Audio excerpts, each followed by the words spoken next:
Hello दोस्तों, अगर आप इलेक्ट्रीशियन से संबंधित किसी भी एग्ज़ाम की तैयारी करते हैं तो ये वीडियो आपके लिए है। जो उत्तर प्रदेश के द्वारा यूपीसीएल TG2 का क्वेश्चन आपके लिए लेके आए हैं प्रीवियस ईयर्स का। यूपीसीएल TG2 का प्रीवियस ईयर्स का जो 28 मार्च को फर्स्ट शिफ्ट का क्वेश्चन है। जो किस टाइप का क्वेश्चन पूछा गया है देखिए, और आपका लेवल क्या है आप खुद अपने में कंपेयर कीजिएगा।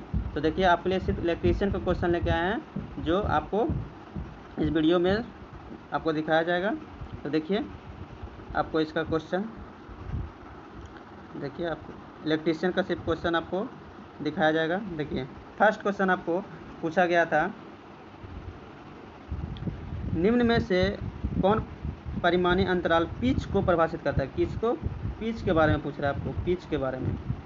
पिच को परिभाषित किससे किया है? देखिए, इसका सही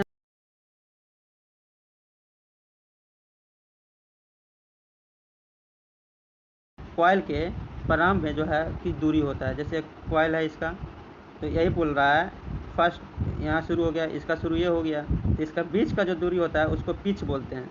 तो इसका सही आंसर आपका हो गया ए। तो चलिए नेक्स्ट देखिए, प्रतिवर्ती धारा का RMS मान क्या होता है। प्रतिवर्ती धारा का RMS मान पूछा था। RMS मान क्या होता है? IRM बराबर होता है क्या? IM मैक्सिमम मान बाय √2। तो इसी को इसको चेंज करके लिख दिया है आपको। जैसे इसको हम लिख सकते हैं 1/2 इंटू IM। इसको डिवाइड करिएगा तो 0.707 आएगा, 0.707 आएगा। तो आपको इस ऐसे भी पूछ सकता है, आपको ये तोड़ दिया, आपको इसका डिवाइड कर दिया 1/2 से √2 से। तो नेक्स्ट देखिए,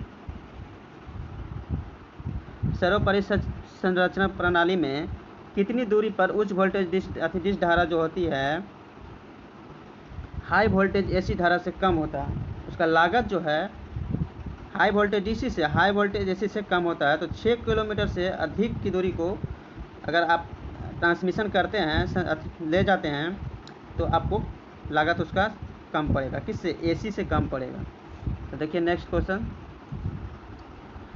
बिजली के साथ जो भी सामान आता है, उसका स्विच हो, सॉकेट है, उसका टर्मिनल किस चीज़ का बना होता है? उसका टर्मिनल किस चीज़ का बना होता है? ब्रास का, ब्रास पीतल का आपको बना हुआ होता है उसका टर्मिनल।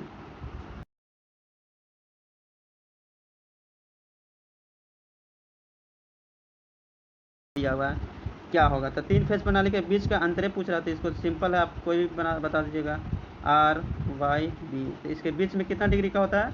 120 डिग्री का अंतर होता है। तो वही पूछ रहा है, इसका C आंसर है, बट इसका दिया नहीं है। देखिए, इसमें C मारा हुआ है, चूज भी किया हुआ है C। चलिए नेक्स्ट देखिए, वह कौन सा नियम का बताता है आपको, ताप नियत हो, DC बंद परिपथ हो, धारा जो है वोल्टेज का समानुपाती हो, और प्रतिरोध का उल्टा हो, व्युत्क्रम अनुपाती हो। जैसे इसका हो गया आपको, इसका V बराबर क्या होता है? I इंटू R होता है ना। तो ओम का नियम ही दिया हुआ है, I इंटू R। तब V I का समानुपाती हो गया। एक होता है I बराबर V/R। तो धारा किसका व्युत्क्रम हो गया? R का। तो नेक्स्ट देखिए, RCC का विस्तृत रूप क्या होता है? RCC का आपको उसका RCC का फुल फॉर्म पूछ रहा है। RCC का क्या होता है? Residual current circuit breaker. इसका ऑप्शन डी हो जाएगा, रेसिडुअल करेंट सर्किट ब्रेकर। देखिए, इसमें गलती किया, 4 ऑप्शन चूज किया, कंट्रोल कर लिया उसको। नेक्स्ट देखिए, which type of losses consider in copper loss. Copper loss के संबंध में जो पूछ रहा है आपको, कौन सा कंसीडर करता है कॉपर लॉस? तो क्या ऑप्शन इसका हो जाएगा? Brush contact resistance. ब्रश जो लगा हुआ आता रहता है कम्यूटेटर में हो या स्लिप रिंग में हो, उसके कारण कॉपर लॉसेस होता है। अगर कॉन्टैक्ट अच्छा से नहीं लगा हो तो मोटर हीट करेगा, कॉपर हीट करेगा।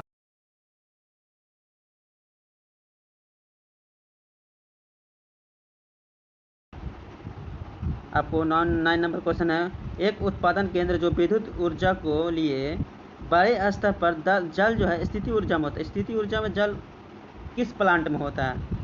तो किस रूप में मतलब जाना जाता है उसको? तो जल विद्युत ऊर्जा केंद्र। देखते हैं, डैम के पीछे जो वाटर रहता है आपको, तो वो रुका हुआ ही रहता है, तो स्थितिक ऊर्जा हो गया। तो वही बोल रहा है, स्थितिक ऊर्जा का उपयोग करता है कौन सा? तो जल विद्युत केंद्र। नेक्स्ट देखिए, किस टाइप का क्वेश्चन पूछ रहा है, देखिए समझिए। देखिए इसका आंसर इंग्लिश में दिया हुआ है, मतलब इंग्लिश में ही वो क्वेश्चन दिया होगा जिसका एग्ज़ाम था। Which is the control flood, मतलब कंट्रोल करता है फ्लड को, मतलब क्या, बाढ़ को। एक्सिस वाटर, एक्स्ट्रा जो भी पानी होता है इसके मतलब बाहर निकालता है सेफली, कहाँ, रिजर्वर में। रिजर्वर में सेफली, रिजर्वर में हाइड्रोलिक प्लांट में जो होता है वो किसके जरा होता है, जैसे बाढ़ आ गया, यानी पानी एक्स्ट्रा हो गया तो कैसे होता है, तो वही रिजर्व जो होता है, मतलब एक्स्ट्रा पानी जो होता है वो किसके द्वारा आपको वहाँ से ट्रांसफ़र किया जाता है, ले जाया जाता है रिजर्वर में, जहाँ जमा किया जाता है पानी, किसके द्वारा, तो वही होगा स्पिलवे के द्वारा होता है। स्पिलवे के द्वारा आपको पानी को ले जाया जाता है, पाइप के थ्रू होगा, इस तरह का स्पिलवे उसको बोलते हैं, जिसके द्वारा रिजर्वर में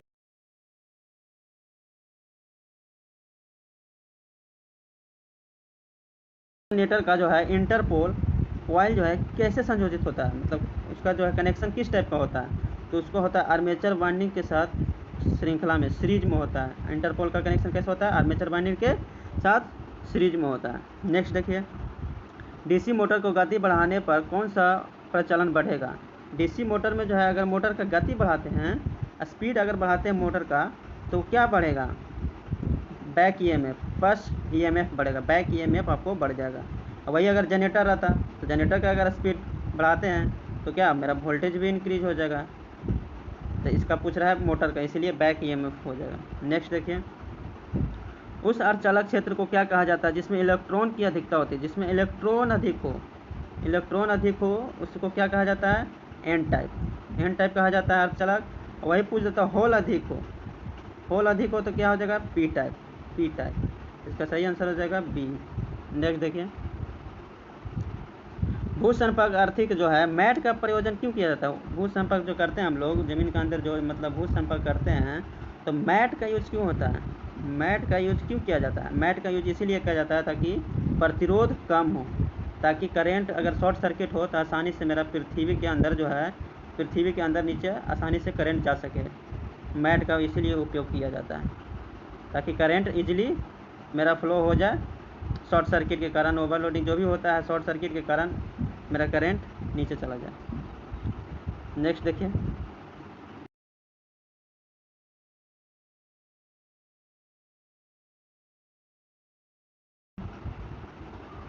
तीन फेज मोटर का स्टेटर किसके समान होता है। थ्री फेज जो है, थ्री फेज का जो आपको पूछ रहा है उसका स्टेटर किसके समान होता है, तो थ्री फेज अल्टरनेटर के समान होता है। नेक्स्ट देखिए, परिपथ में दोनों आगे पीछे ले जाने वाला शक्ति को क्या कहते हैं, मतलब आगे और पीछे दोनों तरफ आपको ले जाने वाला शक्ति को क्या कहते हैं, प्रतिघाती शक्ति, शक्ति क्या बोलते हैं, प्रतिघाती शक्ति बोला जाता है।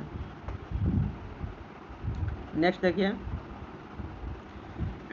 चार पोल, पी आपको क्या दिया हुआ है, चार पोल दिया हुआ है, स्पीड एन कितना दिया हुआ है आपको, 1500 दिया हुआ है। तो आपको क्या पूछ रहा है, फ्रीक्वेंसी पूछ रहा है, इसका क्या होगा, तो इसका फ्रीक्वेंसी क्या होता है, एन बराबर क्या होता है, इस फार्मूला पर बना लीजिएगा 120 इंटू एफ वाई पी, इस फार्मूला पर बनाइएगा तो आंसर आपको 50,000 आ जाएगा।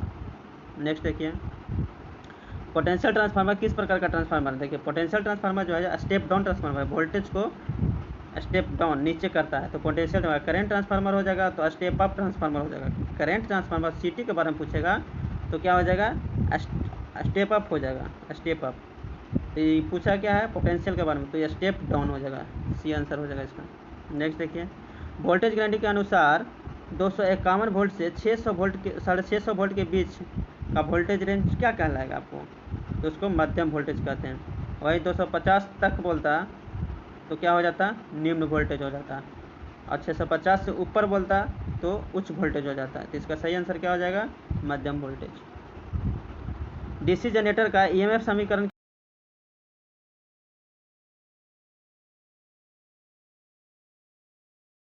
ईएमएफ बराबर phi N Z by 16 P by A.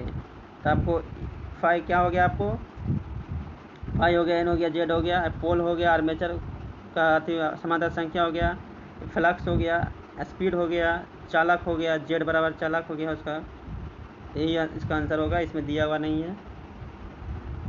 Next देखिए, यूरेनियम का परमाणु क्रमांक कितना होता है, यूरेनियम का पूछ रहा है, यूरेनियम का कितना होता है, तो 92 होता है, यूरेनियम का 92 होता है। बहुत इस तरह का पूछा, जैसे जर्मेनियम का पूछ देगा 32, आपको एजी सिल्वर का पूछ देगा आपको 47, इस तरह से सिलिकॉन का पूछ देगा 14, कॉपर का पूछ देगा आपको 29। इस तरह से आपको याद करना है, कॉमन जो कंडक्टर होता है उस टाइप का याद कर ले रहिएगा, तो एग्ज़ाम में पूछता ही पूछता है। Speed of motor can not be varied by changing in. तो क्या बोल रहा है आपको, स्पीड ऑफ मोटर के बारे में आपको बोल रहा है कि इसका स्पीड जो है, स्पीड चेंज नहीं होता। कौन सा इसका ऑप्शन है जिसके कारण वेरी नहीं कर सकता, आगे पीछे नहीं हो जा सकता। तो एक्सटर्नल रेजिस्टेंस आर्मेचर सर्किट, अगर सर्किट में रेजिस्टेंस लगाएंगे बढ़ाएंगे तो उसे वेरी कर सकता है। आप वोल्टेज कम बेसी करिएगा तो स्पीड भी कम बेसी होगा। फ्लक्स पर पोल, फ्लक्स को भी आगे पीछे कीजिएगा तो भी होगा। लेमिनेशन ऑफ फील्ड कॉइल, देखिए जब लेमिनेशन ऑफ फील्ड कॉइल कीजिएगा तो नहीं, कभी नहीं हो सकता। टर्मिनल वोल्टेज का अगर कीजिएगा आर्मेचर का तो भी कम होगा, कम बेसी।